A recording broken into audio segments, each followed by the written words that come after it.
I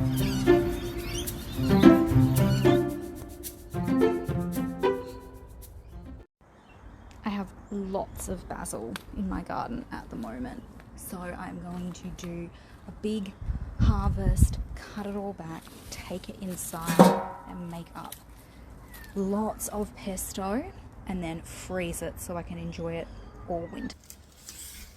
So I have just done my basil harvest and now it is time to make pesto. It is very windy outside, which I'm sure I've got my window open because it's been over 35 degrees for like the last week. So trying to cool everything down. But if that wasn't a dead giveaway as to how windy it is outside, I'm certain that this would have given it away. So I am going to wash and start pulling all of the leaves off of my basil, and then I'm going to run through with you a really simple and quick pesto recipe that you can do in the food processor so that you can freeze all of your pesto and have it throughout all the winter months.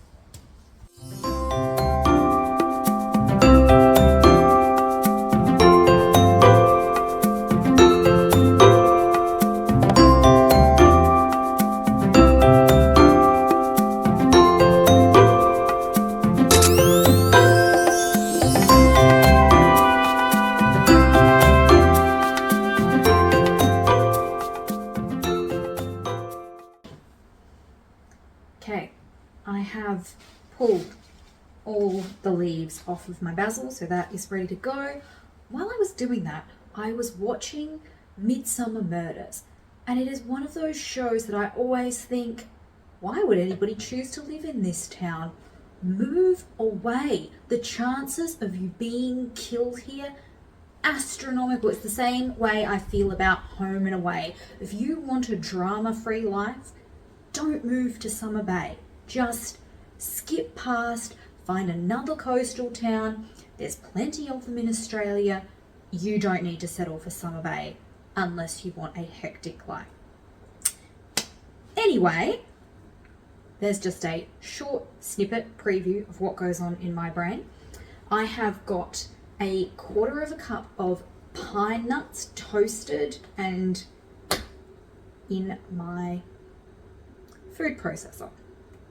I wasn't going to take you through the process of toasting them because I thought they're going to burn because I am going to be talking about Midsummer Murders. Anyway, 1/4 cup of toasted pine nuts. I like to put them into the food processor and let them sit in there for a couple of minutes and cool down before I add the basil, because otherwise the heat from the pine nuts will wilt the basil leaves and turn them brown. So I'd normally do 2 cups of basil, but I am just going to do 2 big handfuls.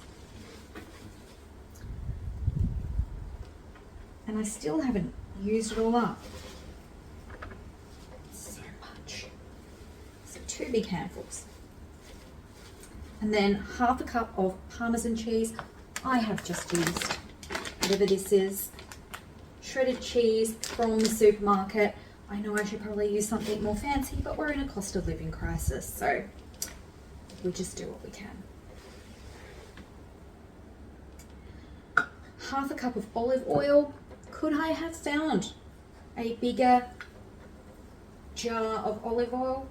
Probably not. This is what we call a flagon. So, it is made locally, so good South Australian produce right there makes up for the cheese. And then I'm putting in 1/2 teaspoon of minced garlic. I am going to let you in on a little secret about me, and that is that this is going to shock you and discredit me.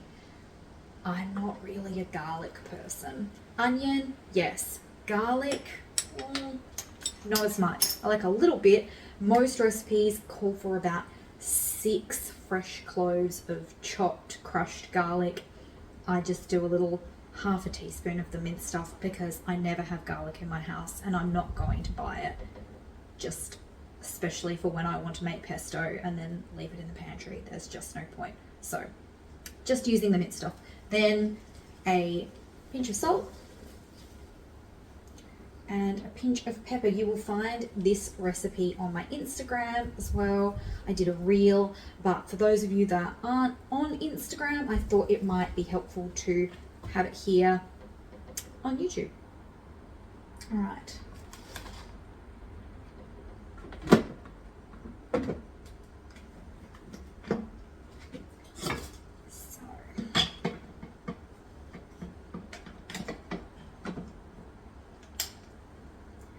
Right, now let's hope this works because I haven't used it that many times and I am still figuring it out. Oh, there we go.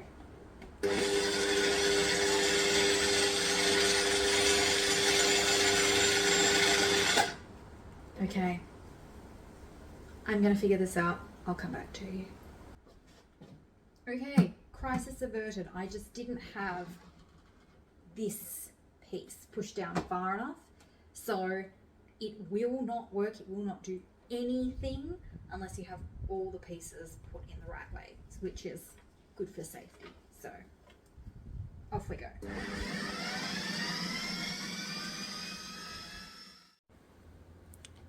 And there we go. That's our pesto. It's so easy. And here is one I prepared earlier. It makes about 6 silicone ice cube tray sized portions. These, I think I got them from Target, but I think that they're an Anko product, so you can also get them from Kmart. So just going to spoon that into these and then pop them in the freezer, and I will be having pesto all winter long.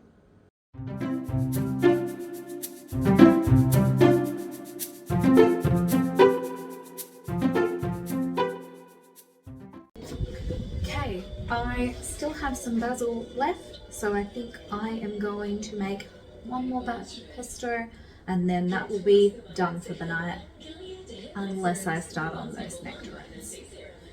That's probably what's going to happen.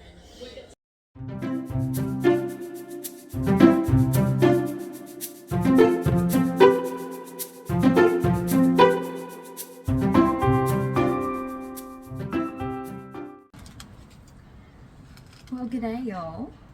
I thought that because it is such a beautiful day and we're probably not going to get too many more of these amazing sunshiny autumn days, that I would bring you out into the garden and run through all of the things, winter vegetables that I am going to be sowing. So I've got my 2 seedling trays with nice fresh compost that I've given a little water so it's nice and damp and easy to use. Make sure you are wearing gloves. I've got my 1 glove, so anytime I will be touching the compost, it will be with my gloved hand. I'm keeping this hand free so that I can operate my phone and camera and don't muddy that up. But so I bring a big book out with me when I am planting seeds, because these have a tendency to just blow away and scatter all through the garden. So the seeds just go under the book and stay there until I am ready to use them. This winter I am planting purple sprouting broccoli, scarlet kale, red Russian kale, some King Richard leeks, and then I have heirloom radishes, watermelon radishes, French breakfast radishes, and some carrots as well. But I think that I will direct sow all of those because they are really easy to just pop into a raised garden bed or straight into the ground and they will grow very, very easy. I also have a microgreen winter mix, which I think I'm going to plant in a pot so then I can just come out and snip from the pot. I think that that will be a lot easier than planting it in the ground. And lastly, these were gifted to me by a wonderful gardening friend that I've never, sorry that's rustling, never heard of them before, and it is called an Egyptian walking onion. Don't know if you can See that? A little bit dark, a little bit bright. And apparently they can be used like a spring onion, and once you have them, they will just grow forever. So I am going to do one full tray, I think, of those, and then this tray I'm going to use for seed. This is my one. The other ones I am going to do in this tray, plus got my little name tags and a permanent marker because I am so terrible at remembering to label my seedlings, and every year I'm like, oh, did I plant that? That comes as a surprise to me. So not this year, not this winter. I'm going to make sure everything is labeled and I know what I'm doing. So anyway, let's crack on with it.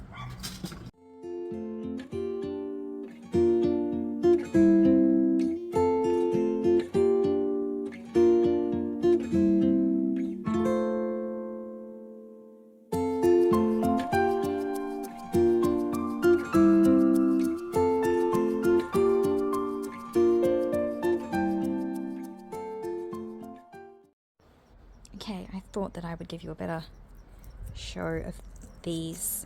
I keep on wanting to call them Mexican walking onions, but that is because I am thinking of a Mexican walking fish. These are your Mexican Egyptian walking onions. So that's, I've got a whole tray of them here, and I am just going to give them all a water. I like to use like a little watering can. I got this one off of Amazon, I think, and it is just perfect because you don't want to splash the water too much and risk having your seeds fly out. Oh, another really handy tool that you just saw me using then is this. It is called a dibber. I think this one was also from Amazon. It is just so handy for making little holes and sprinkling your seeds in, even if you're in the garden and you've got some smaller things to plant in the garden. This is just perfect. So there we go. That's just up the top on the stand. Hopefully they'll get a bit of sunshine there. They have these little holes in the top so you can still get in there and give them a water. That's probably as much winter gardening as I'm going to do, which probably sounds a bit strange because it's not very much at all, but I hate winter. The shorter days, and it's just always cold. Even this week I've got some poor flowers over here which I will take down and show to you that got completely neglected, and I don't know if they're going to make it now. I'll plant them in a second and hope for the best. But these poor stalks, because it's been so cold this week, I just didn't want to come out here, and it gets dark at about 7 o'clock, so these ones aren't looking too bad, but I am going to take them all out and put them in pots and different spots around the garden, so hopefully that will save them. But yes, I'm not a winter person. Every year I think I'm going to just go for it and embrace it, and by about halfway through June I am just over it and I neglect my garden and completely forget about it. So if you have any tips on how I can learn to love winter and more winter vegetables than I should be planting so that it will make it a more enjoyable season for me, please send them through. So these are all the things that I've planted in my garden today. The microgreen winter mix, which went in the pot, and then these 4 others are all up there in the little sewing boxes. I got all of these from the Diggers Club in the Adelaide Botanic Gardens. If you go onto their website, they will be available. Now, this is something you probably haven't spotted in the garden before because it's not normally out here, is this trestle table. And the reason it is out here is because I'm hosting an Easter lunch tomorrow and I wanted to set it up outside. Oh, sorry, it was a phone call. So yeah, so this isn't normally out here, but I wanted to set up and do a lunch out here.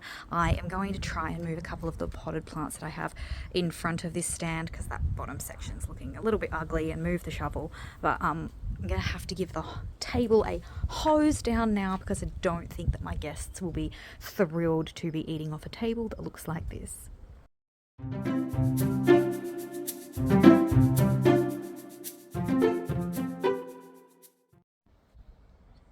G'day y'all. Carly and I are hosting a little Easter soiree for a bunch of our dance friends today. So we've been up since about 7 a.m. making gluten-free rock cakes and cupcakes.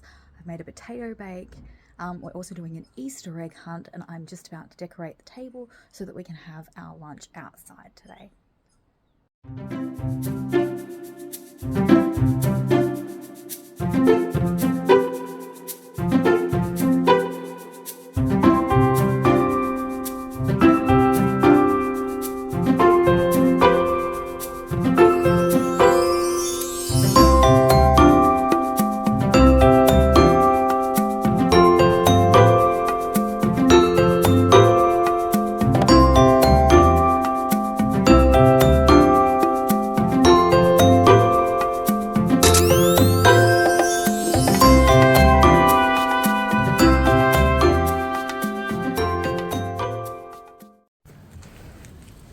I am the master of trickery.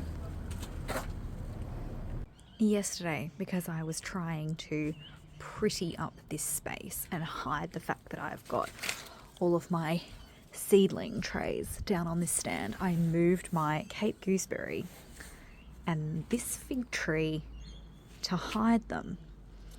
But turns out that the roots of the fig tree had grown out of the pot and in between the paver cracks over by the clothesline.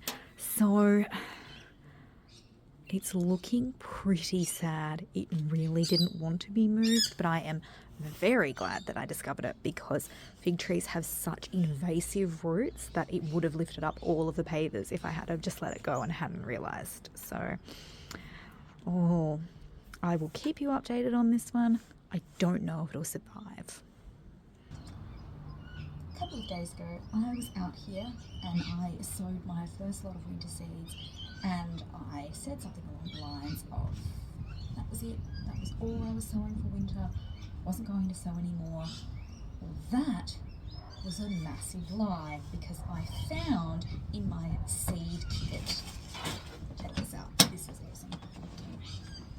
So this is from Kmart, and I think it's probably for craft, but I use it to keep all of my seeds in, and they're all labelled. So I've got vine varieties, capsicum and chili, herbs, tomatoes, flowers, sunflowers, etc. So I had a bit of a look through to see if I could find anything else that I thought might be fun to plant over the winter season, and I certainly did find a whole bunch of things. So I've got the sugar snap climbing peas, dwarf snow peas, broad beans in the crimson flower and just the regular white coloured flower, giant snow peas, I think they're called Yakumo giant, and two different kinds of spring onions, the evergreen trident and the red. Oh, and some flowers as well. I've got some love in a mist here. Actually, might wait until later in winter to do that so that they come out in spring. But yes, so these are all the other seeds that I will be planting this winter, and hopefully they will thrive on neglect, because as soon as daylight saving ends and the rain starts, I am not going to be out here. Anyway, before the sun goes down, I need to get to work.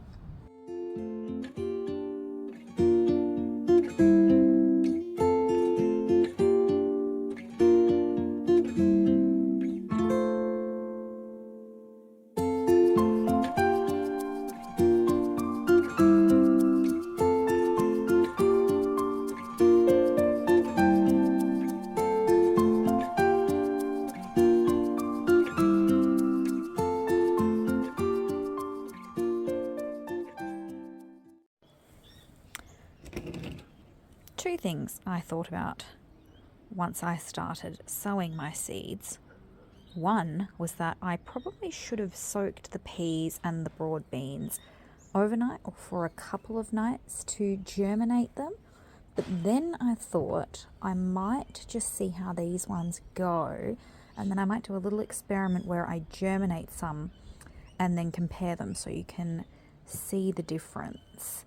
And the other thing that I thought about when I came out here is that I probably should have kept looking for my black permanent texture, because the only one that I could find was fluoro green.